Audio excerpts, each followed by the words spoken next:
Aujourd'hui, nous partons à la rencontre de Sandra Abreu. C'est une art thérapeute que nous avons consultée lors de la construction du dossier sur les violences sexuelles faites aux enfants. Et pour clore ce dossier-là, nous lui avons posé quelques questions sur le sujet et sur le domaine de l'art-thérapie en général.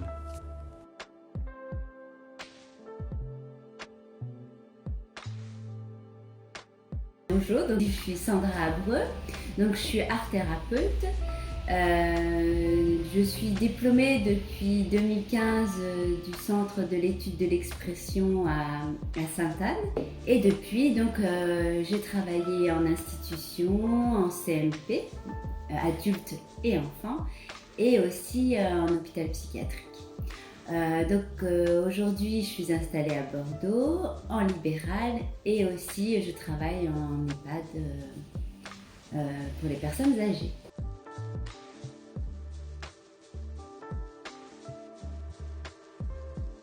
Oui, alors là, c'est une question compliquée et qui est difficile à répondre parce que chaque enfant est différent et chaque enfant va avoir son propre symptôme, son propre façon d'exprimer sa souffrance. Donc on ne peut pas définir ça va exprimer en tout cas une problématique de traumatisme sexuel en tout cas. Même les psychologues, il y a des professionnels qui sont spécialisés dans ça aussi. C'est un accompagnement, c'est important de le dire, pluridisciplinaire en plus avec l'enfant. Je peux pas, moi, tant qu'art thérapeute, chacun a son métier et sa place, donner en tout cas d'interpréter ce que l'enfant va venir faire en atelier, c'est pas mon rôle en tout cas. Il faut savoir que surtout un enfant quand il y a ce type d'acte sur un enfant, il y a beaucoup d'amnésie et en fait il va vouloir souvent faire en sorte de l'oublier et de pas le dire, pas l'exprimer, parce que c'est de l'ordre de l'indicible. C'est quelque chose d'une telle souffrance et de le dire. C'est pour ça que systématiquement il faut que l'enfant exprime. Non, en fait il faut aussi laisser le temps à l'enfant de pouvoir dire les choses. C'est peut-être pas tout de suite, c'est peut-être ça, voilà. Et c'est à lui de se manifester par rapport à ça. Et parfois, c'est ce que permet l'art-thérapie, dans les ateliers, c'est que en fait c'est indirect. Il va transmettre son message comme si c'était pas lui. Et en fait, l'enfant, quand je parle d'un enfant, mais l'adulte aussi, c'est pareil. En fait, il va transmettre le message par le biais de la médiation, par le biais de raconter une histoire, par le biais de dire ce personnage, voilà, il va vraiment raconter l'histoire, mais il ne fera pas de lien obligatoirement avec lui. Et c'est ce qui est parfois mieux parce que sinon ça peut anéantir un enfant.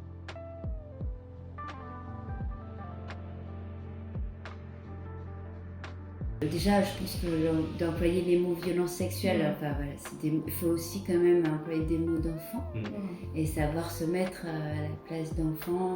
Aujourd'hui, il y a des mots qui sont assez forts qu'on emploie comme harcèlement, c'est des mots qui ont quand même un impact fort chez l'enfant et que peut-être il y a des mots plus simples pour exprimer les choses en tout cas. Et sensibiliser les enfants, il faut aussi que l'enfant puisse venir vous poser déjà des questions. Après, bien sûr, il y a plein de livres que j'avais donnés d'ailleurs pour l'interview où ils expliquent bien les termes, que leur corps leur appartient. Mais en fait, il faut faire aussi attention d'être pas dans le trop avec l'enfant aussi parce que ça peut lui donner une inquiétude de son environnement aussi.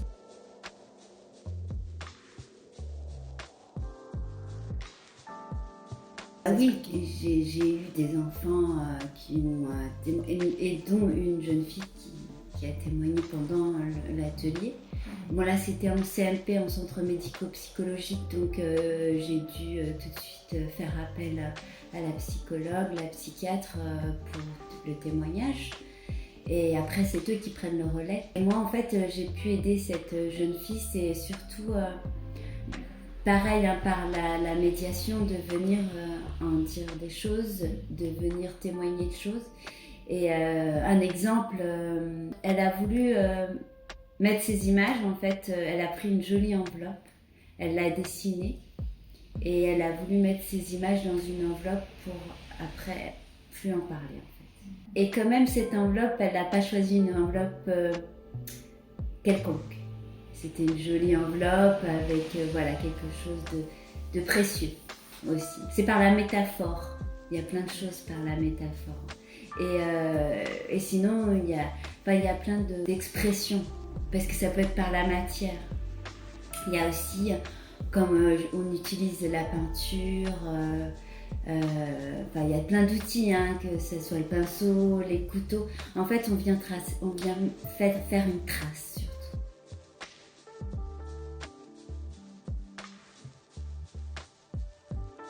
L'art-thérapie, justement, c'est une psychothérapie à médiation artistique qui induit un changement et un mieux-être. En fait, c'est accompagner quelqu'un avec les outils artistiques. Au lieu que ça soit par les mots, en fait, on vient lâcher des choses par l'expression artistique. Là, on est accompagné par la thérapeute. En fait, il y a la médiation, la thérapeute et le patient. Donc voilà, il y a vraiment cette triangulaire qui permet un accompagnement. Et en fait, parfois, il n'y a pas de mots qui sont mis sur ce qu'on est en train de faire. Parfois, il n'y a pas d'explication, il n'y a pas d'interprétation, ça c'est important. En fait, toute personne a de la créativité, on est avec ce tempérament de création. La création, c'est la vie en fait. Et donc du coup, on vient relancer cette pratique, cette créativité qu'on a en nous. Il ne faut pas savoir dessiner. Il ne faut pas être, pas du tout, même au contraire. Enfin, le fait de ne pas savoir, on a moins de mécanismes de défense qui viennent s'enclencher. Et du coup, c'est vraiment de venir essayer. En fait, j'ai tellement d'outils dans mon atelier, tellement de façons de faire. Moi, ma médiation, c'est important parce que l'art-thérapie a plusieurs types de médiation. C'est les arts plastiques. Après, ça peut être théâtre. Il y a des art-thérapeutes théâtre. Il y a danse, musique et écriture. Il y a tellement de façons de venir dire les choses par la médiation que... Et en fait, en atelier, un enfant, quand il arrive, et il n'y a pas de consigne surtout. C'est bien là la différence. Moi, je ne vais pas apprendre à dessiner un enfant ou un adulte. Il n'y a pas de consigne, on arrive et en fait, on explore.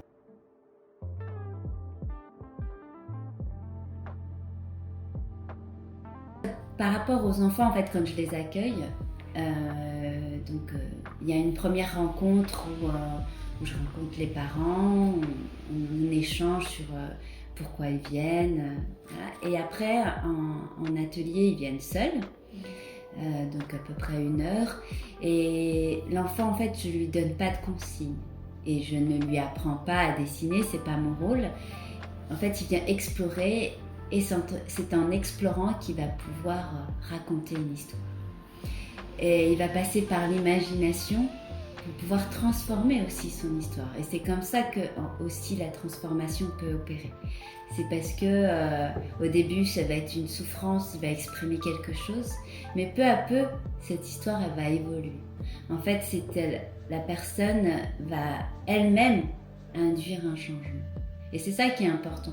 Parce que si nous, on va venir lui dire « Ah ben là, il va falloir que tu changes », déjà ça c'est du coaching et c'est une façon de faire, mais non, c'est parce qu'il faut que ça impulse de la personne, de l'enfant. Il y a tout de suite quelque chose qui émerge. Même un simple trait, hein.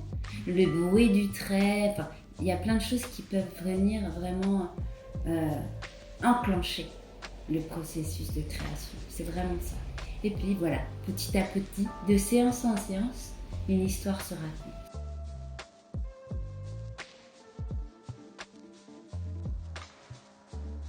Oui, en fait, c'est vraiment l'enfant qui choisit. Dans mon atelier, j'ai des casiers pleins d'outils à utiliser pour ce qu'ils veulent exprimer.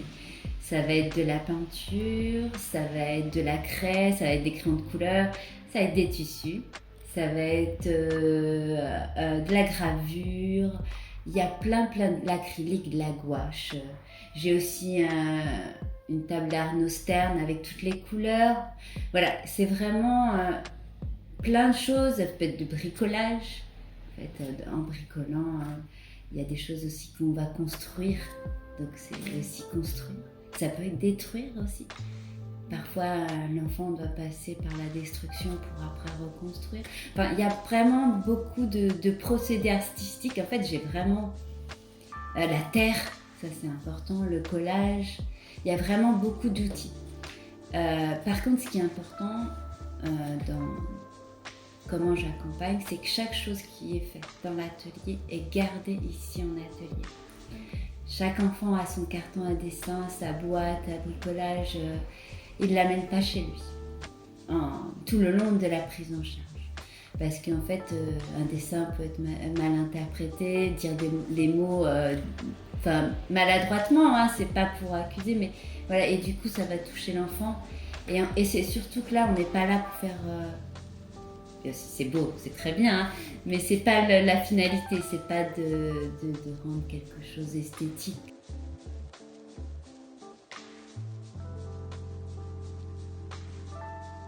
En fait, ça peut être beaucoup de problématiques. Voilà. Ça peut être de l'anxiété, de l'angoisse. Ça peut être des enfants, des cauchemars, beaucoup de cauchemars. Ça peut être des symptômes, tout type de symptômes qui a répétition et qui empêchent l'adulte ou l'enfant de vivre un quotidien. Voilà. Après, ça peut être pour des enfants qui n'ont pas accès à la parole. Il y a vraiment une grande envergure de prise en charge dans l'art-thérapie.